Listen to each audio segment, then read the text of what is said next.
जय श्री कृष्ण। आज जानकारी लेकर आए हैं उन साधक साधिकाओं के लिए जो भैरव जी को मानते हैं। भैरव जी के एक प्रत्यक्ष आप लोगों को एक प्रमाण देते हैं, एक ऐसी अनुभव सुनाते हैं, सत्य घटना के ऊपर सुनाते हैं, एक साधक के ऊपर जिसके विषय में जानकर आपको लगेगा कि भाई क्या साधक ऐसे भी होते हैं।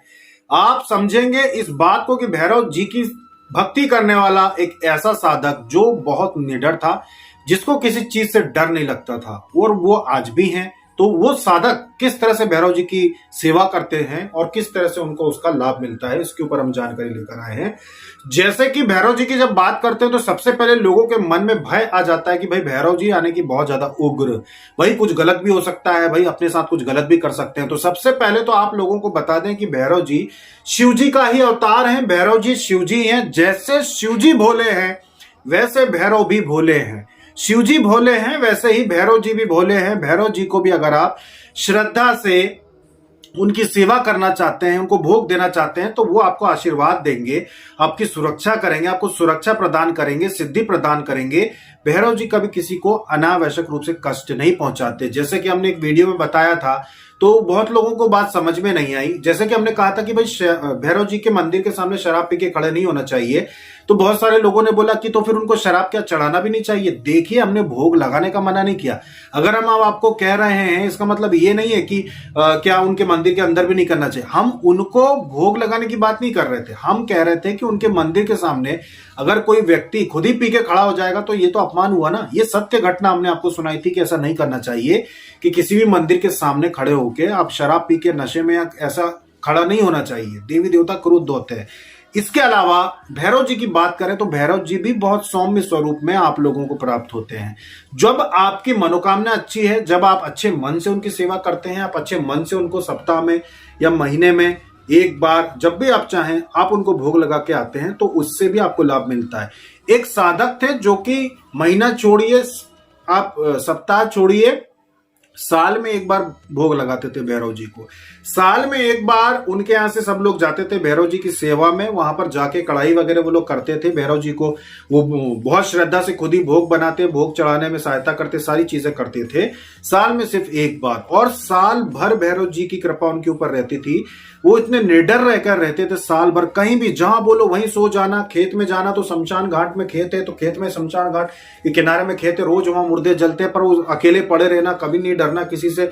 कभी कुछ होता भी नहीं उनको, ना कभी कुछ होता, ना कभी वो डरते, किसी भी प्रकार के कोई कष्ट नहीं होता। और काम सिर्फ एक करते कि साल में सिर्फ एक दिन भैरव जी को श्रद्धा से भोग बनाते, सभी लोग मिलकर वहां पे कढ़ाई करते। कढ़ाई जब की जाती है तो हलवा बनाया जाता है और सभी लोगों में बांटा जाता है। भैरव जी को भोग लगा के सभी लोगों में बांटा जाता है। तो साल में सिर्फ एक दिन की सेवा करते और साल भर निडर होकर रहते।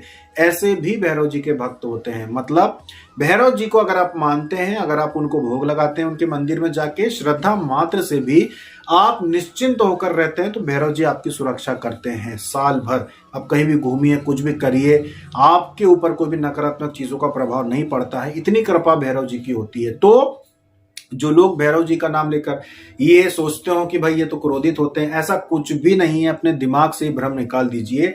भैरव जी का कोई भी स्वरूप हो, भैरव जी को अगर आप सात्विक प्रसाद चढ़ाते हैं, सात्विक भोग चढ़ाते हैं, तो वो प्रसन्न होते हैं। उनको भी अपने पूजा पाठ में स्थान दीजिए।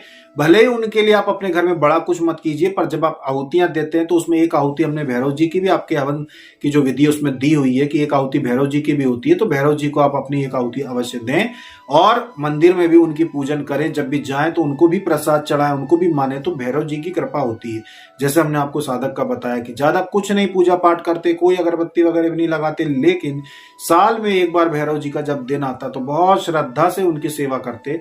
और उस एक दिन की वजह से उनके अंदर इतना आत्मविश्वास था कि साल भर वो बड़े मस्त, बिना निडर होके, बिना किसी डर के वो रहते। हाँ, ये बात और है कि अगर वो साल भर पूजा पाठ करते तो बड़ी शक्तियां, सिद्धियां भी प्राप्त हो जाती, पुण्य भी बढ़ जाते, बहुत सारी चीजें भी प्राप्त हो जाती, जो कि आप लोगों को होगी। क्योंकि हम आपको न सिर्फ भैरव जी को मानने का सिखा रहे हैं, न सिर्फ भैरव जी के मंदिर में या माता जी के मंदिर में भैरव जी कहीं भी स्थान हो तो उनको भोग लगाने के लिए कह रहे हैं, बल्कि आपको तो हम घर में साधनाएं भी करवाते हैं कि घर में पूजा पाठ भी दैनिक कीजिए, सब सारी चीजें कीजिए, तो आपको अधिक लाभ होगा। तो जो लोग भैरव जी को मानते हैं, जो लोग भैरव जी को मंदिर में जाके भी भोग चढ़ाते हैं, उनको अपने मन से सारे डर निकाल देना चाहिए।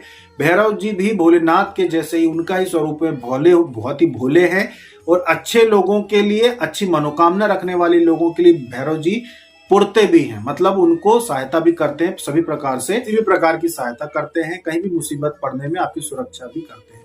तो ये थी जानकारी भैरव जी के सौम्य स्वरूप के ऊपर कि अगर कोई व्यक्ति पूरी श्रद्धा से अगर उनको भोग मात्र भी लगा के आता है मंदिर में, तो वो निश्चिंत होकर कहीं भी घूम फिर सकता है, कहीं भी आ जा सकता है, उसको किसी प्रकार का कोई कष्ट नहीं होता। इसीलिए हम भैरव जी का जो चेहरा होता है, उनका यंत्र रूप मान के उनके चेहरे को घर के बाहर लगाने के लिए भी कहते हैं कि भाई भैरव जी का चेहरा बाहर लगाना चाहिए। और जिन लोगों को बहुत ज्यादा कष्ट हो कि भाई बस जिंदगी उनके नरक जैसी हो गई हो तंत्र क्रियाओं की वजह से, उनको अपने घर के बाहर भैरव जी का जो सिर्फ गर्दन वाला जो मंदिर होता है छोटा सा, जिसमें सिर्फ छोटा सा चेहरा रखते हैं, या फिर छोटे से पत्थर को भी भैरव जी मानकर अगर आप चाहें तो स्थापित अगर आप अपने घर के बाहर कर देते हैं, जिनका चेहरा बाहर की तरफ ही होता है, आप कर सकते हैं घर के बाहर कहीं भी, और उनको आप प्रतिदिन दीपक भी जलाते हैं, तो भैरव जी आपकी सुरक्षा करते हैं तंत्र क्रियाओं से। तो ये थी जानकारी भैरव जी के ऊपर। अभी तक के लिए इतना ही। जय श्री कृष्ण।